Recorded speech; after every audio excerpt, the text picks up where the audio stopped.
Isso não tem ideia. Vai,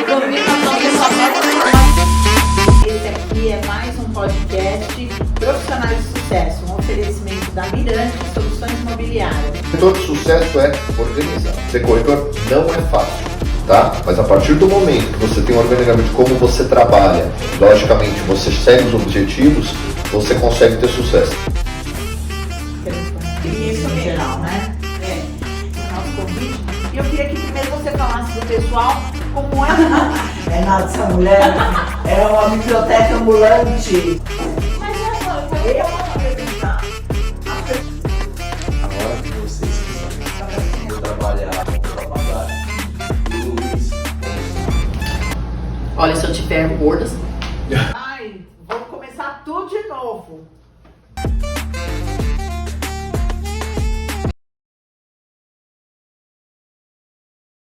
Olá, eu sou a Milena Beatriz, mentora, e nós estamos aqui em mais um episódio da série Profissionais de Sucesso, um oferecimento da Mirante Soluções Imobiliárias, a maior imobiliária da Zona Norte, a grande especialista da Zona Norte. Você que quer ser corretor, vem para a Mirante. Você que já é corretor numa outra imobiliária, vem conhecer a Mirante, garanto que você vai se apaixonar por toda a estrutura que a Mirante oferece para o trabalho de um corretor.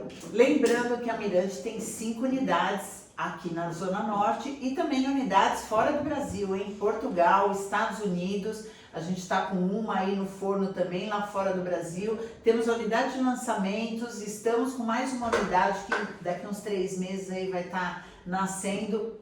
Vem para Mirante. E hoje nós estamos aqui com o professor da Mirante. Ele é conhecido como professor Ayrton, ele é um dos gerentes aqui da Unidade Santana e a gente vai aprender muita coisa com ele, porque esse cara aqui é muito fera. Ayrton, super obrigada por você estar aqui e contribuir aí, compartilhar todo o seu conhecimento com o pessoal que vai assistir nosso podcast. Fico feliz em poder ajudá-los, né? Com um pouco de experiência aí que a gente tem aí. Um pouco. Dos quase 40 anos aí nessa profissão. Uhum. Então, estou aqui à disposição. Muito mais bem. uma vez. Obrigado aí pelo convite. Vamos lá. Vocês viram, né? 40 anos de experiência, imagina o que tem aí de conhecimento. Por isso que ele é conhecido como professor, porque de verdade você foi professor, né, Ayrton? Eu era professor de História, trabalhava na corretagem durante o dia e à noite ia dar aula no colégio público, né? Trabalhei 23 anos dando aula de História. E sendo corretor ao mesmo tempo? Ao mesmo tempo. Não tem resultado de sucesso sem esforço, né, Ayrton? Prova que dá para conciliar as duas coisas. Legal. Desde que não seja no horário de trabalho. Uhum. Perfeito. Já que você está falando aí um pouquinho disso, assim, vamos falar da sua história, né? Como é que você entra na Mirante? Em que momento quando você começou o papel de corretagem, já foi direto na Mirante ou você estava em algum outro lugar? Não, eu comecei na corretagem quando morreu o Tancredo, em 1985. Uhum. E aí um xará meu lá do interior de São Paulo, o Ayrton Aparecido Bachier, um advogado, me convidou para ir trabalhar na imobiliária dele. Uhum. E comecei lá, fiquei uns 5 anos lá com ele, me ensinou a fazer contrato, sobre confecção aí de escrituras, enfim, todos os atos aí que envolvem aí uma venda e compra. E aí depois em 90, quando o Collor de Mello deu o golpe aí na sociedade, né, vamos dizer assim, aí a solução foi vir para São Paulo dar aula, né? Então eu comecei aqui dando aula à noite e durante o dia fui trabalhar numa outra imobiliária, aqui na Alfredo Pujol, uma imobiliária que já não existe mais. Tá. E aí em 96, a convite do Luizinho, eu vim aqui para Mirante. Luizinho é o capitão. É o capitão. Luiz Questian, que é o capitão, né? O grande empreendedor aqui da Mirante. E aí estou aqui desde 96, comecei aqui como corretor, tive algumas pessoas aí que me ensinaram muito, né? Alguns já não estão mais entre nós, mas é isso aí, aprendi, isso aqui é uma escola, Mirante, quem quer aprender corretagem vem aqui para o salão de vendas, e aprende mesmo. Que tem aqui muito aprendizado, né? Beleza, vamos começar aí com a parte técnica, com aquilo que você pode, com o teu conhecimento, trazer de informação, de dica para o pessoal que for assistindo a gente. A forma de comunicação com o cliente, Ayrton, mensagens, né? Hoje em dia a gente tem toda essa tecnologia, né? Porque antigamente era só telefone, mas a gente tem as mensagens por WhatsApp, e-mails, tem o telefone, claro, Zoom. Como é que se comunica com o cliente?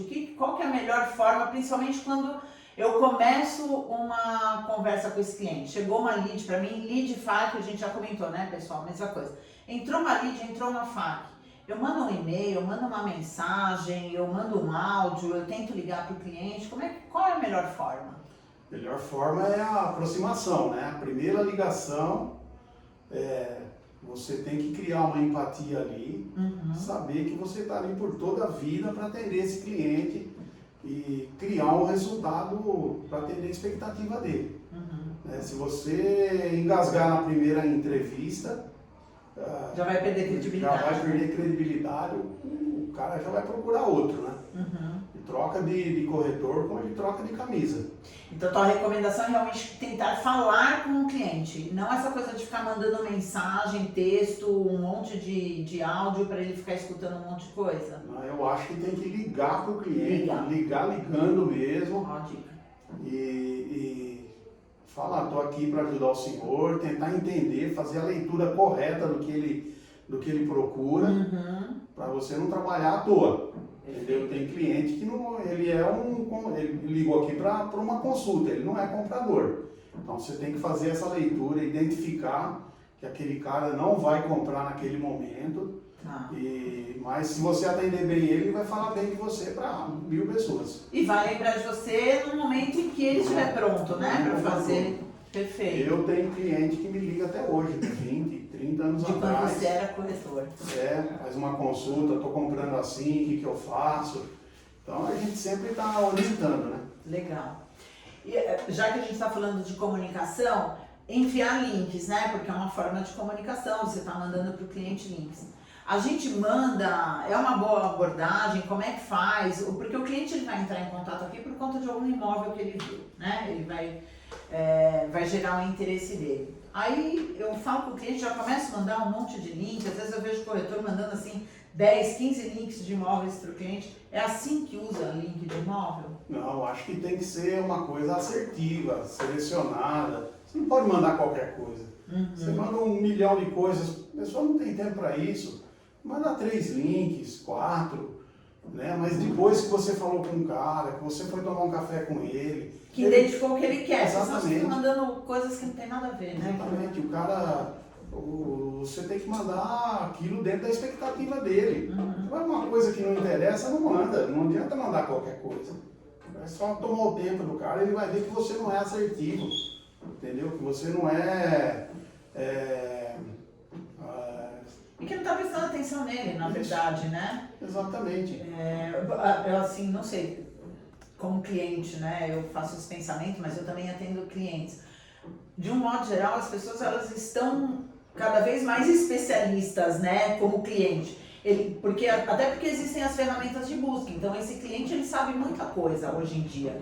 E se você começa a tratá-lo, né, de uma maneira muito robotizada, realmente você não atrai, né? Não consegue ter gerar essa empatia, essa sinergia com esse cliente para... Eu até acho que essa nova geração, eles conseguem se adaptar melhor com essa questão robotizada. E eles fazem uma leitura muito rápida, ao passo deles descartar você ou abraçar você no seu propósito. Mas os clientes assim da nossa geração, por exemplo, você tem que ir lá na casa dele, conhecer a mulher dele, conhecer o cachorro. Você tem que ser um corretor raiz com um cliente raiz, né? Exatamente, conhecer o cachorrinho dele. Ele vai lá e vai mostrar o pé de acerola que ele tem lá no fundo do quintal, a churrasqueira. Ele vai falar da casa dele como se fosse a 8ª maravilha do mundo. Sim. E às vezes não é, você tem que ir com jeitinho, com segurança, colocar o cara no lugar dele. Levar pelo caminho certo. Porque emoção, essas coisas não contam no preço do imóvel. Entendeu? Tem que ser uma avaliação de precisão, sabe? De todas as situações. Isso tudo que você está falando, aí leva uma pergunta que eu quero te fazer, que é a fidelização do cliente. Eu percebo muitas vezes, né, nesse tempo que eu estou aqui na Mirante, de cliente retornando ou para fazer um novo negócio, enfim, ou para tirar dúvidas, e ele já não lembra o nome do corretor que o atendeu. Então me dá a sensação de que não foi feita de verdade uma fidelização desse cliente, né? De que o corretor às vezes ele não faz esse trabalho de uma maneira eficiente. O que você pensa disso? Como é que faz realmente para fidelizar o cliente? Por que o teu cliente 40 anos depois procura você? Então, o cliente não é bobo. Ele sabe com quem ele está conversando, ele sabe se o corretor tem conhecimento ou não, logo de cara no primeiro encontro. Se ele não sentir firmeza, não sentir segurança naquilo que você está falando, ele vaza de você, ele vai procurar outro. Né? Tanto é que toda venda que a gente faz aqui, a gente tira aí uma radiografia para ver com quantos clientes com quantos corretores esse cliente já esteve, e geralmente ele está com 4 ou 5, ele trocou de corretor, porque o corretor não foi certeiro naquilo que ele queria. Não foi assertivo, né, como você falou. Exatamente. Perfeito.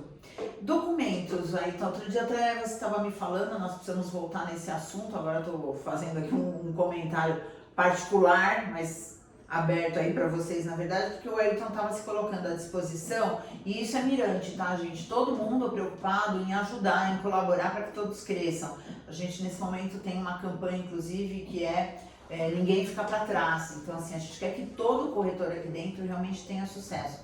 E outro dia o Ayrton veio falar comigo a respeito de documentação, dos contratos, porque é uma parte bastante sensível, eu diria, do negócio, porque exige um conhecimento muito aprofundado. E o Ayrton falou, de repente poderia fazer um treinamento, e ele dá esse treinamento, né? Precisamos até marcar aí pro pessoal. Mas assim, documentos importantes, necessários para a gente verificar uma situação de compra e venda, assim, tem alguma coisa que você possa falar sobre isso?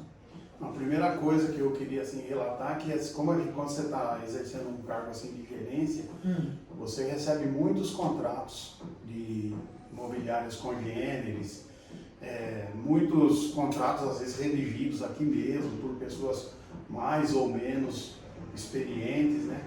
E tem alguns contratos que assim, eles não são aceitáveis, né? Então, quando você redige um contrato, você tem que colocar a linguagem, uma linguagem jurídica bem apropriada, com as palavras certas, bem conectadas com a razão daquele instrumento, né? E eu acho que isso é fundamental, porque se você faz um contrato meio de qualquer jeito, esse contrato vai para o advogado, ele vai para um familiar já que tem um certo conhecimento de documentação, e aí você já começa a perder credibilidade de novo, né? Então, venda de imóvel é credibilidade.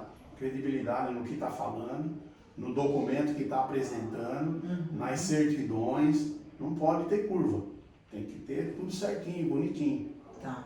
Então, isso é algo muito importante, mas essa parte do que eu entendo aí do negócio de vocês fica a cargo do gerente, é isso? Gerente. Quando eu acerto a parte comercial, a primeira coisa que eu faço é pedir para o vendedor a matrícula na íntegra do registro. Esse é um documento importante que é para saber se o imóvel está disponível, né? Se realmente pode fazer a negociação. Lá na matrícula tem tudo, está tudo lá registradinho, bonitinho.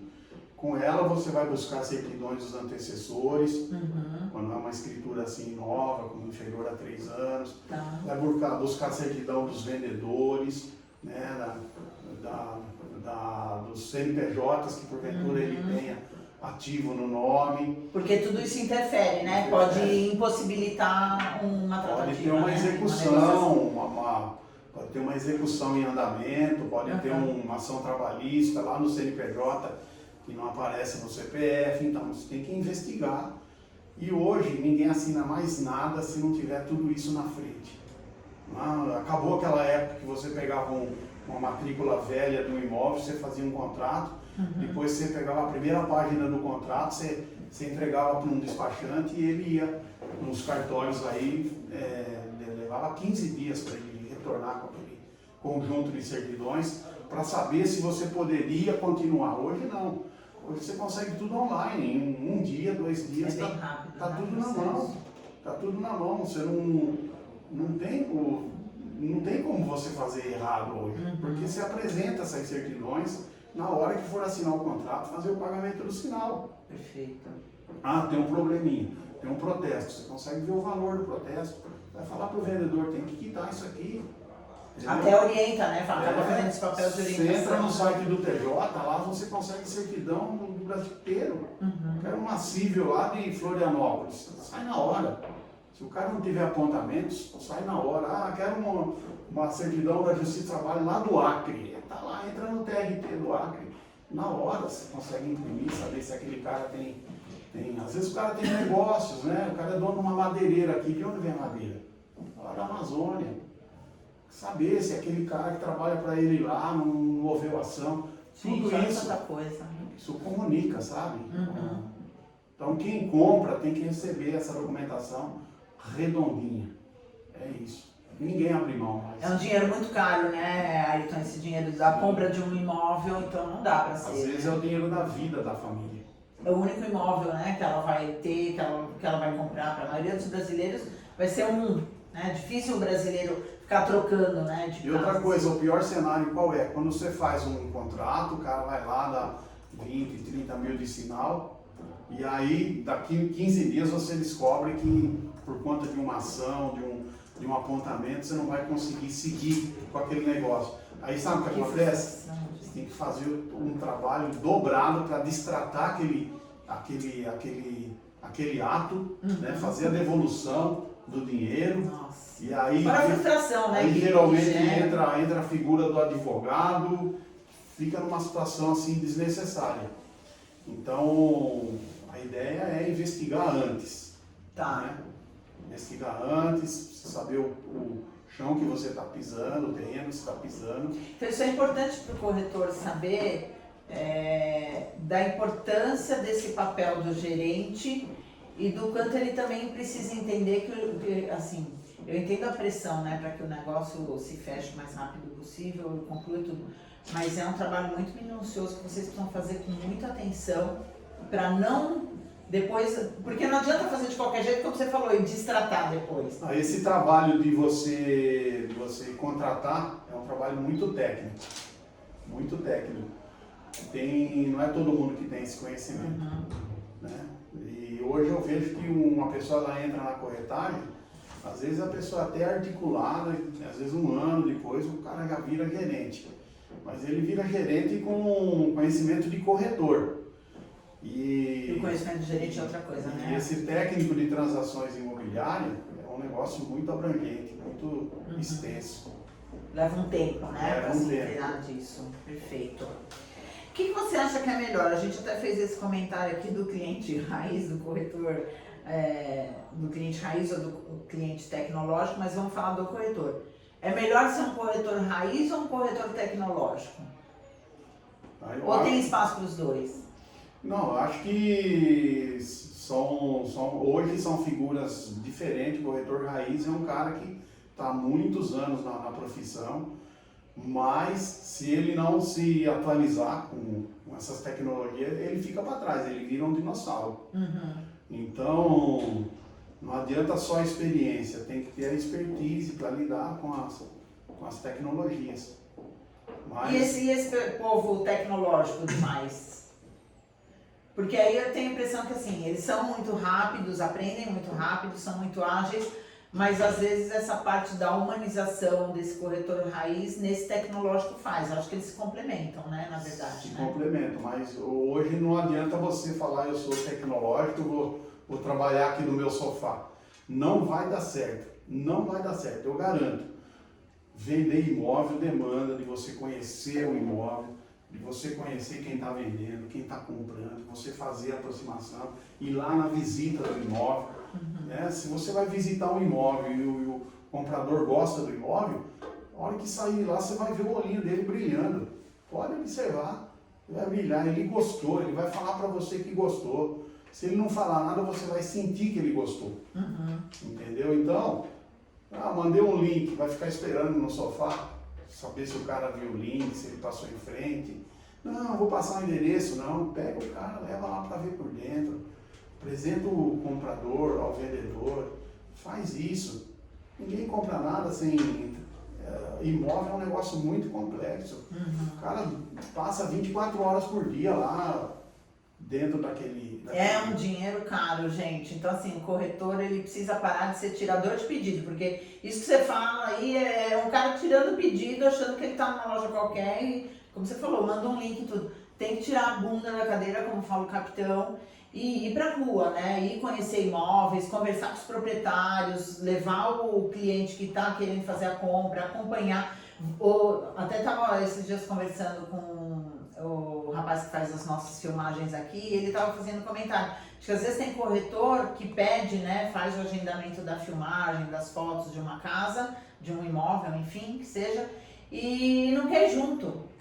Né? Ele acha que assim, tudo bem, o rapaz está lá para fazer esse serviço, mas é importante essa presença do corretor, conhecer o imóvel, conhecer o proprietário, né, desse imóvel, porque senão é aquilo que a gente falou, você não fideliza, na verdade você não fideliza ninguém. O proprietário não lembra de você, o comprador não lembra de você, precisa de um trabalho presencial, né? Aí tu cobra muito, né, os corretores. Eu acho que hoje em qualquer segmento aí do mercado de trabalho, faltam minutos, faltam horas, faltam tempo para fazer tudo, mas... eu acho que ainda, para você vender um imóvel de uma pessoa, imagina só, a pessoa tem uma casa de cerca de R$1 milhão, deixa na sua mão para você vender, você não vai lá ver a casa. Não tem como, né? Não tem que ir lá ver, tem que ir lá conhecer a casa, conhecer o quartinho do fundo, né? Conhecer a entrada lateral, o entorno, saber o estado que está aquela casa, quantos anos tem aqueles armários. Entendeu? 1 milhão é bastante dinheiro hoje. Não é fácil ganhar 1 milhão. Sim. O cara vai colocar 1 milhão na compra de um imóvel e não vai. Você vai pegar o seu cliente de bate pronto, de improviso, vai levar lá? Sem saber, né, o que o espera lá. Não gostei, não gostou mesmo, você não devia ter levado. Aquela casa é inapropriada para o seu cliente, ele não é aquilo que ele quer. Você entendeu? Então, aquela questão da assertividade, tem que ter estratégia. Perfeito. O atendimento das leads, Ayrton, das fax, enfim, né? Saber qualificar o cliente, é preciso saber qualificar o cliente, o capitão sempre bate muito nessa tecla. Como é que faz para qualificar esse cliente lá dentro do funil de vendas, dizer se esse cliente está quente, se ele está frio, se ele está pronto para comprar, para fazer o negócio? O que você... Eu acho que aí tem que fazer a pergunta certa e, contudo, saber ouvir. Saber ouvir. Você tem que ouvir direitinho, captar todos os sinais, todos os sentidos, né? Prestar muita atenção. Prestar muita atenção no que o seu cliente está querendo, porque senão você não vai ser um corretor assertivo. Você vai na tangente e a tangente não dá negócio, não dá dinheiro. Não chega onde precisa, né? 97% das leads, né, estou trazendo um dado aqui que o capitão apresentou para a gente de uma pesquisa, que 97% das leads, elas acabam sendo perdidas. Ao que você acha que isso se deve, assim, né? Tem alguma etapa do funil onde essas leads, elas são perdidas? Tem alguma coisa que a gente pode fazer para reverter? Qual que é a tua análise sobre isso? Sobre essa taxa de conversão de leads baixa? Eu acho que o sonho da casa própria é o termômetro apropriado para isso. Nem todo mundo que sonha consegue. Para você comprar uma casa, mesmo que seja financiada, demanda de você ter o nome limpo, né? Não é a expressão correta, mas tem que ter o nome limpo. Você tem que ter um score razoável no banco. Você tem que ter uma movimentação na sua conta corrente e não na conta poupança, entendeu? Você tem que ter São muitos pré-requisitos, né? Tem que ter a sua declaração de imposto de renda bem feitinha, não pode ser de qualquer jeito. Declaração de isento, por exemplo, tem muito aí. Tem que mostrar para o governo, para a Receita, que você existe nesse cenário fiscal, né? Porque é um negócio muito documentado, não dá para passar, né, as coisas. E cada vez mais os bancos, o Banco Central, a Receita, ela sabe tudo da sua vida. Ela apertar um botão lá no seu Tá CPF. tudo cada vez mais linkado, né? Exatamente, ela sabe onde você compra, como você se comporta. Então tem que ter comportamento financeiro adequado para você conseguir o crédito, né? Consequentemente, comprar o imóvel. Um cara que ganha 10 mil é muito diferente de um cara que ganha 20 mil. A capacidade de... Então, o que você está querendo me dizer é que muitas vezes tem muita gente querendo comprar um imóvel, mas a pessoa não tem a noção das dificuldades e de que ela não... Eu não vou dizer que ela não pode, porque todo mundo pode em algum momento, mas que talvez ela não esteja pronta, preparada da maneira adequada para fazer a compra naquele momento. Porque precisa de tudo isso que você está falando. Isso daí é porque o déficit habitacional no Brasil é muito elevado, né? Você pega uma cidade que nem São Paulo hoje, 14% das pessoas moram em cortiços, em favelas, em lugares onde o crescimento urbano ele não é organizado, não tem saneamento básico, né? não dá financiamento. Só que esses 13%, 14%, eles também sonham em mudar de vida, É claro. em ter a sua Ninguém casinha, quer ficar. em ter o seu apartamento, a sua moradia, né? E eu acho que é isso. O governo hoje, eu acho que ele está numa fase que ele teria que pensar seriamente em dar casa de graça para quem mora nessas situações aí. Porque essa pessoa não vai ter condição cortiço. mesmo, né? Porque quando você dá a casa de graça para a pessoa, você acaba economizando em outras coisas, segurança pública, em saúde, você dá visibilidade para as coisas, né? Imagina um casal que tem 2 filhos, que você deu a casinha para ele, não tinha condição de comprar. Aquele aluninho, ele sabe onde ele mora, o número da casa dele, pode instalar a internet, a conta de água, de luz, a professora sabe onde procurar, o conselho tutelar sabe onde procurar, né? O diretor da escola sabe onde ele mora. Você tem que dar visibilidade para a sociedade. E é isso que não faz. Então, dentro desses 97 que procuram uma imobiliária e que não compra, estão muita gente que sonha. Estou desempregado, quero comprar uma casa. Não vai comprar, entendeu?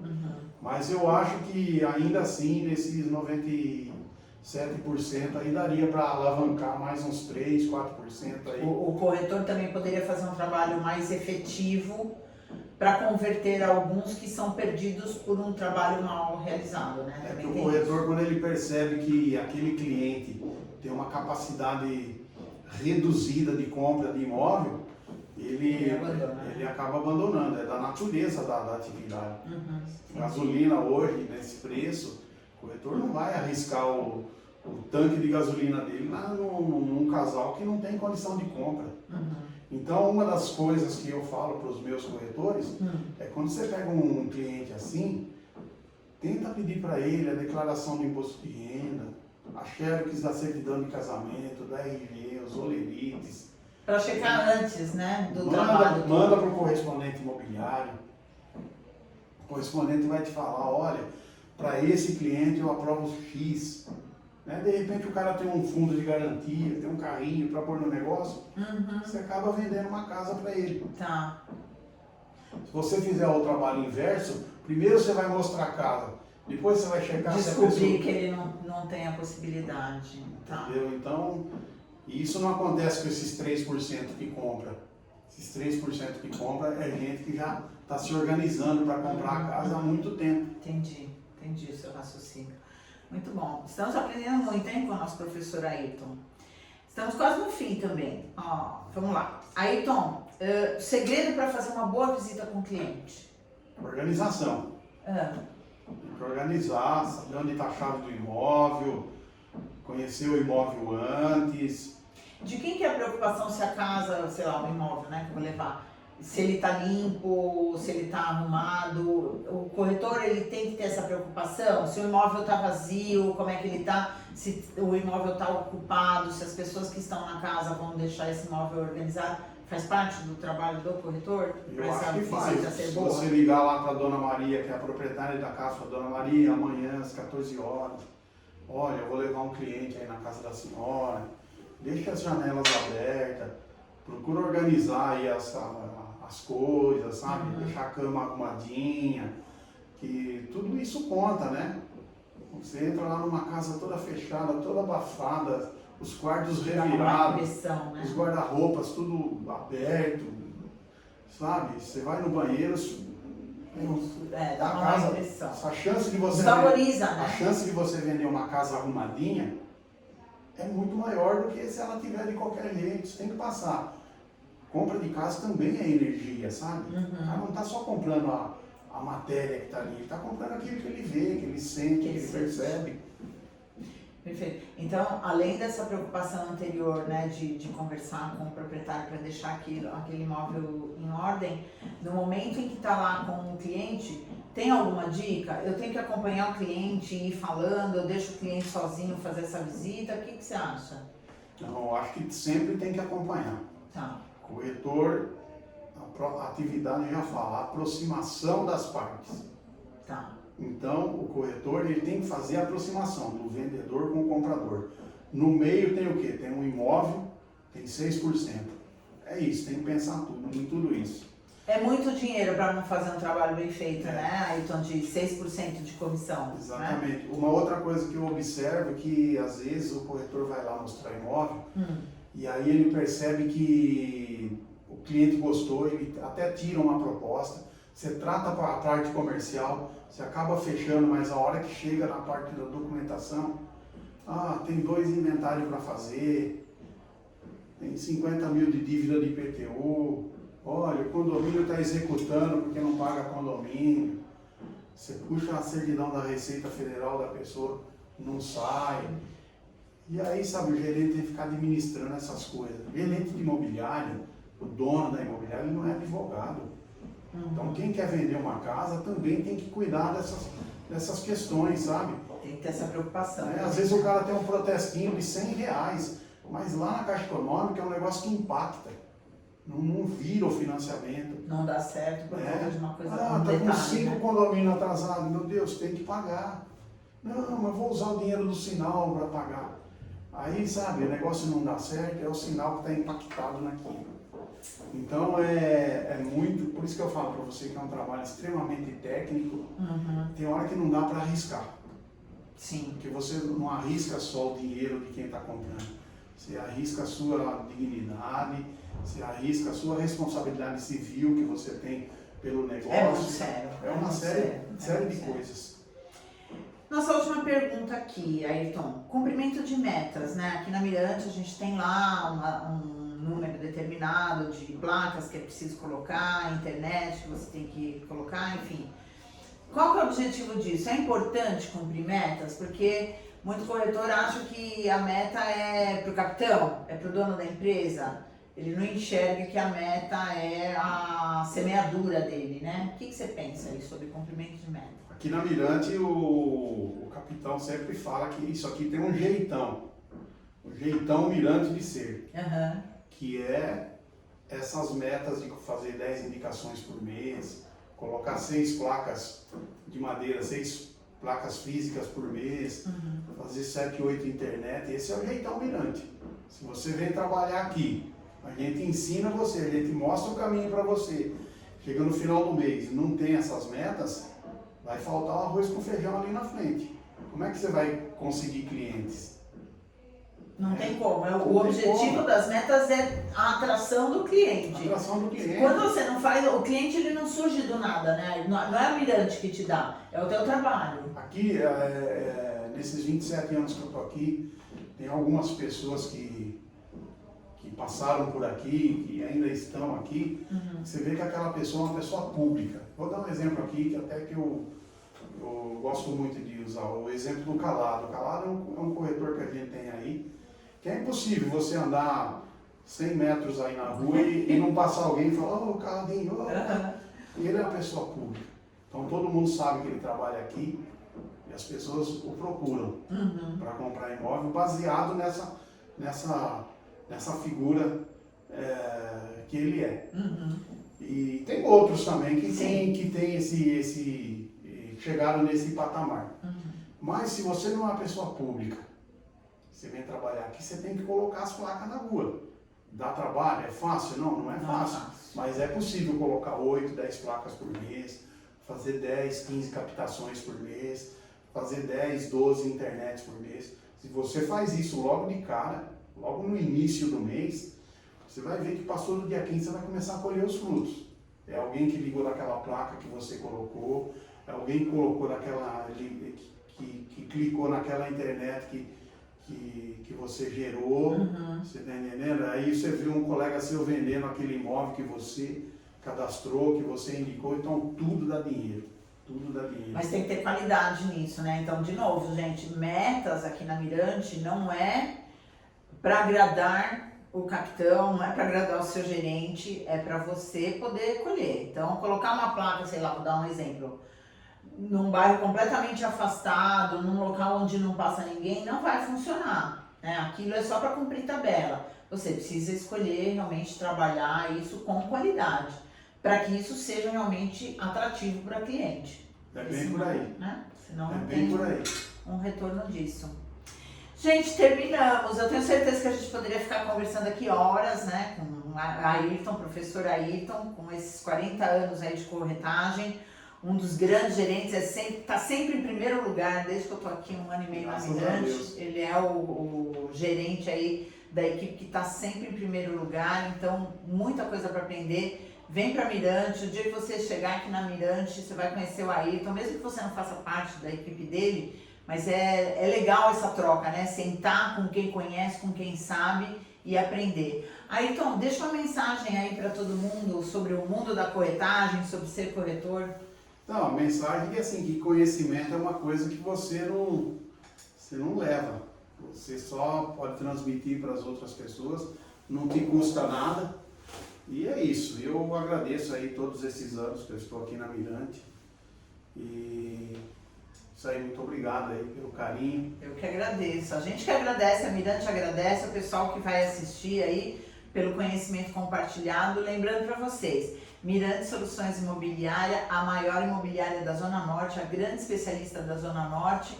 Vem para Mirante. Obrigada, Ayrton. Obrigado. Tchau, tchau. 36. Foi.